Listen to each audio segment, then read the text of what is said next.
In today's video, I'm going to teach you how to share Dropbox files read-only. If you want to let someone view a file or folder in Dropbox without giving them permission to make changes, the process is very simple. This is useful when you want to share documents, images, or project files safely while keeping the original version under your control.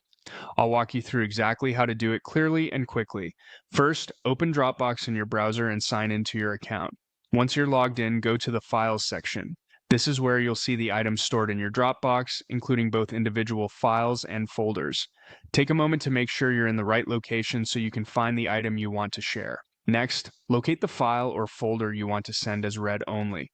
When you find it, right-click on it or click the three-dot menu if that's easier on your device.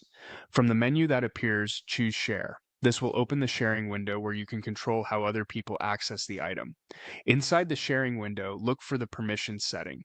This is the most important part of the process. You want to select Can View, which gives read-only access.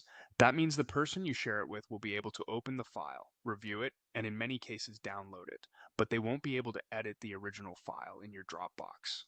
Be careful not to leave the setting on Can Edit because that would allow changes. Once you've confirmed that Can View is selected, click Share or Send to apply the permission and send access. If you prefer, you can also create a read-only link instead of sharing directly with specific people. To do that, click Create Link.